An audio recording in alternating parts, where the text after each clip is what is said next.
Thunder program, and Ken Reagan has done a great job establishing that program. How instrumental was it for the Thursday Thunder program and your progress to get where you are today? And do you get an opportunity to go to some of the stuff in Charlotte when they do, the Bandoleros and Legends, and maybe give those kids some advice on how to succeed the way you did and the path you took to get to where you are? Yeah, it was. There's always so many memories that come back here, and obviously being able to make some more memories earlier this year in the spring with the win, and how special that was to celebrate in Victory Lane with the Cup car. My dad was here, so it was a pretty special thing. But yeah, I mean this track. I always remember the first time we rolled in here. We were just visiting, and we met Ken Reagan. They got a Bandolero and raced 2 nights later with it. And I guess I've spent so much time, lived here for years, and knowing David and Reed and everyone's still in the sport. I think that's one of the things that I noticed so much with kids racing these days is that they stay in the sport. I mean, like, even if they don't drive, they're still around one way or another. Whether it's in Legends cars or they started, there are a lot of friends that started in quarter midgets in Connecticut with me, and they're still in the sport. It's kind of cool to see all that come around, and the passion that has grown from kids that want to be around race cars. It's really cool. So yeah, I still see that a lot, and with my son now, he's only 5, so we're not really racing anything yet, but we go out to the track and play around and see the other kids there, and get to talk to them and all that. It's pretty cool. So what I realized already is that my kid doesn't listen to me, and all the other kids do listen to me. We're to go on the racetrack, so go figure. I already know nothing. Go to Stephen and then to Dustin.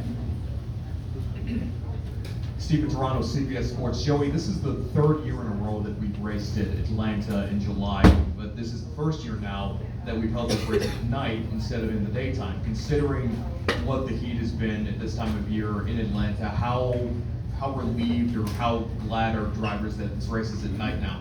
I think the fans should be just as relieved as the drivers are. I mean, it's hot, right? I mean, to ask somebody to be sitting up in those grandstands, in the middle of the summer with the sun baking on them, that's just hard to ask people to do. I'm not gonna do that. I did it much, so forget bringing kids out to a race or something like that and get out there in the sunburn. So this is much better to be able to do that at night, a little bit cooler. Cars always look cool at night anyways, right? And it's always kind of a different feel with night races and things like that. So I think it's a great play. I'm glad we're doing it. And it seems like, just eyeballing the racetrack, that it started to leach out a little bit, maybe getting some more character that it didn't have when the track was initially repaved. But since we're going to be racing at night racing means grip. So are you expecting that same level of grip that we've had over the first 3 races at this track, or do you feel like it's going to lose maybe a fraction, if not a little more grip? I think it should have less than what we raced in the spring. Even though that was the daytime, it was like 40 degrees outside. So it's still going to be 80 degrees or so and the sun's down. So track temp's still going to be quite a bit warmer than what we raced last time, which means it should be less grip out there. Qualifying here in a few minutes, that's going to probably be pretty slick out there, I assume.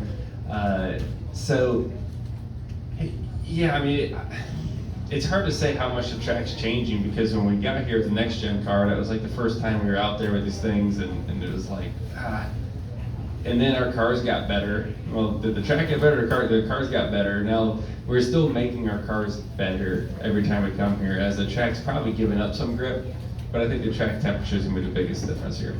Thanks, Joey.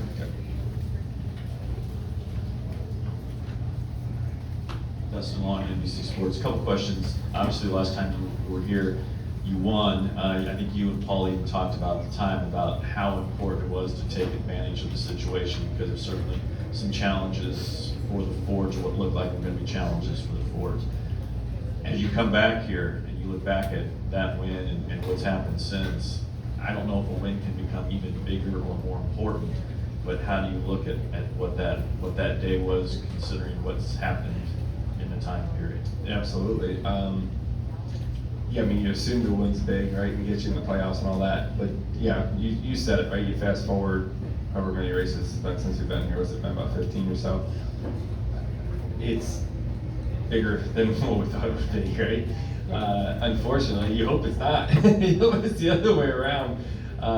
But, you know, we're what, 10th in points right now, and, you know, we've been probably in a decent spot to make the playoffs, I'm sure, still, but it's a lot more comfortable when you have a win and you know you're in the playoffs and you can focus in on some other things and trying to grow your team and get smarter and all those things. So, yeah, we're not where we need to be, that's for sure. There's a lot of hard work going on right now to try to close the gap, and you know, we're keep hustling and trying and swinging the bat, doing everything we possibly can do, right? There's only so many things you can do, but work in the areas we're allowed to and keep trying to find something.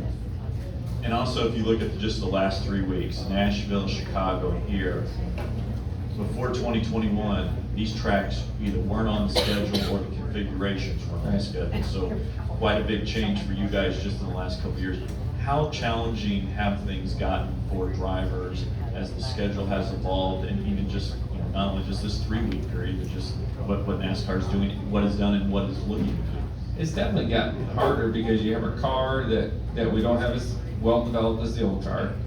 We're going to tracks that are brand new, and you're not giving us any practice, right? And even when you have 15 minutes of practice, like, okay, no, you're not giving us practice. In comparison to what it used to be, it's not even close.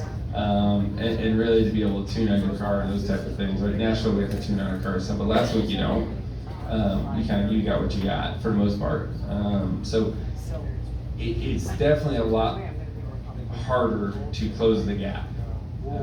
Whether you're off from a driver or off in a car, either way, it's really hard to close the gap because you just don't get the laps, or you don't get the adjustments you want to make to your car to try to make it better, or to really A/B something to see if it was better or not. Right? You got to come back 15 weeks later and change something and compare it to something that was 40 degrees outside. Tell me if that was better. Yeah, right. I guess way too many variables. So that's the situation all these teams are in. Yep. Yeah, let's go to Jordan and then to Lee. Kind of following up on that question, how do you assess what teams are running good and what teams you know are going to be tough to go through the playoffs if everything is changing kind of on a week-to-week basis because everything is different, everything is a challenge?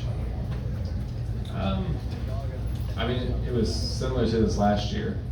I'd say if anything, it's easier this year to tell who's going to be the hitters right now. And I mean, a lot of us the same guys it's always been, right? Like, you go back and look at it, it's, you know, the best teams, best drivers are usually up front. Every now and again you may have something to kind of mix up, or you may have a team that's fallen off the bandwagon for a little bit, but they usually figure it out.